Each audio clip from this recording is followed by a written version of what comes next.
Face ಸ್ಟೆಪ್ನಾಕ್ ಮುಂದೆ ಮಂಕಾದ ಬ್ರಿಯನ್ ಸೋದರರು ಫೈನಲ್ಗೆ ಎಂಟ್ರಿ ಕೊಟ್ಟ ಜಕ್ ಇಂಡೋ ಜೋಡಿ ಪ್ರಶಸ್ತಿ ಕನಸಿಗೆ ಇನ್ನೊಂದೇ ಮೆಟ್ಟಿಲು ಬಾಕಿ.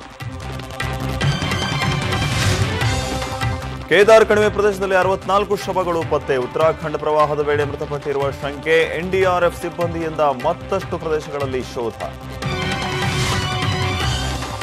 ಸ್ವಯಂ ಘೋಷಿತ ದೇವಮಾನವನಿಗೆ ಲೇಡಿ ವಾರ್ಡನ್ ಜೊತೆ ಇತ್ತು ಸಂಬಂಧ. ವಿಚಾರಣೆ ವೇಳೆ ಬಾಯ್ಬಿಟ್ಟ ಆಪ್ತ ಸಹಾಯಕ ಶಿವ.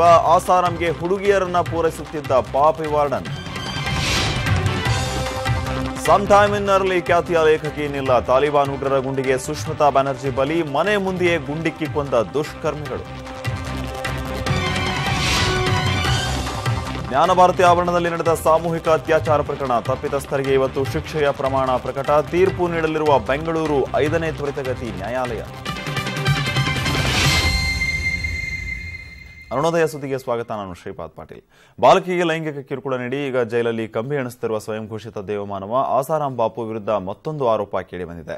ಆಸಾರಾಂ ಬಾಪು ಮಧ್ಯಪ್ರದೇಶದ ಚೀಂಡ್ವಾರ ಗುರುಕುಲದ ಹಾಸ್ಟೆಲ್ ವಾರ್ಡನ್ ಶಿಲ್ಪಿ ಎಂಬಾಕೆಯೊಂದಿಗೆ ದೈಹಿಕ ಸಂಬಂಧ ಹೊಂದಿದ್ರು. ಇದಕ್ಕಾಗಿ ಆಸಾರಾಂ ಶಿಲ್ಪಿಗೆ ದಿಲ್ಲಿಯಲ್ಲಿ ಒಂದು ಮತ್ತು ಅಹಮದಾಬಾದ್ನಲ್ಲಿ ಇನ್ನೊಂದು ಫ್ಲಾಟ್ ಕೊಡುಗೆಯಾಗಿ ನೀಡಿದ್ರು ಅಂತ ಆಸಾರಾಂ ಸಹಾಯಕ ಶಿವ ತಿಳಿಸಿದ್ದಾನೆ. ಶಿವ ಕೂಡ ಈಗ ಪೊಲೀಸ್ ಕಸ್ಟಡಿಯಲ್ಲಿದ್ದು ಪೊಲೀಸರ ವಿಚಾರಣೆ ವೇಳೆ ಈ ವಿಚಾರವನ್ನ ಬಾಯ್ಬಿಟ್ಟಿದ್ದಾನೆ. ಅಷ್ಟೇ ಅಲ್ಲದೆ ಈ ವಾರ್ಡನ್ ಶಿಲ್ಪಿಯು ಆಸಾರಾಂಗೆ ಕ್ರಮಬದ್ಧವಾಗಿ ಹುಡುಗಿಯರನ್ನ ಪೂರೈಸುತ್ತಿದ್ಲು. ಆಸಾರಾಂ ತನ್ನ ಧ್ಯಾನ ಕೊಠಡಿಯಲ್ಲಿ ಮಹಿಳೆಯರನ್ನ ಒಂಟಿಯಾಗಿದ್ದುಕೊಂಡು ಭೇಟಿಯಾಗಿ ಅವರ ದೈಹಿಕ ತೊಂದರೆಗಳಿಗೆ ಆಧ್ಯಾತ್ಮಿಕ ಪರಿಹಾರ ನೀಡುವುದಾಗಿ ಹೇಳಿ ಅವರನ್ನ ತನ್ನ ಲೈಂಗಿಕ ತೃಷೆಗೆ ಬಳಸಿಕೊಳ್ಳುತ್ತಿದ್ರು ಎಂದು ಶಿವ ಹೇಳಿದ್ದಾನೆ.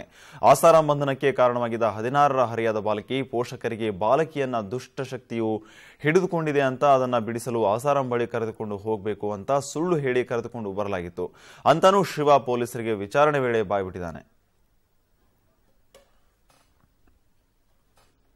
ಉತ್ತರಾಖಂಡದ ಕೇದಾರ್ ಕಣಿವೆ ಪ್ರದೇಶದಲ್ಲಿ ಕಳೆದ ಕೆಲ ದಿನಗಳ ಒಟ್ಟು 64 ಶವಗಳು ಪತ್ತೆಯಾಗಿವೆ. ಇಲ್ಲಿ ಮೃತಪಟ್ಟವರು ಜೂನ್ ತಿಂಗಳಲ್ಲಿ ಬಂದಿದ್ದ ಭಾರೀ ಪ್ರವಾಹದಲ್ಲಿ ಸಿಲುಕಿದವರಾಗಿದ್ದಾರೆ.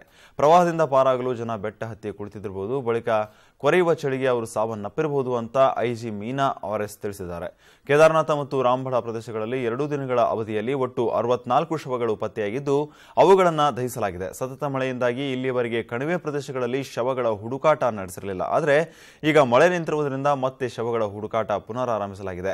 ಜಂಗಲಚಟ್ಟಿ, ರಾಂಬಡ, ಗೌರಿಗಾಂವ್ ಮತ್ತು ಚೀಂಬಲಿ ಪ್ರದೇಶಗಳಲ್ಲಿ ಪತ್ತೆ ಕಾರ್ಯ ಕೈಗೊಳ್ಳಲಾಗುವುದು. ಈ ಕಾರ್ಯದಲ್ಲಿ ಸುಮಾರು 30 ಪೊಲೀಸರು ಮತ್ತು ಎನ್ಡಿಆರ್ಎಫ್ ಸಿಬ್ಬಂದಿ ಪಾಲ್ಗೊಳ್ಳಲಿದ್ದಾರೆ. ಇದಿಷ್ಟು ಇವತ್ತಿನ ಅರುಣೋದಯ ಸುದ್ದಿ. ನಮಸ್ಕಾರ.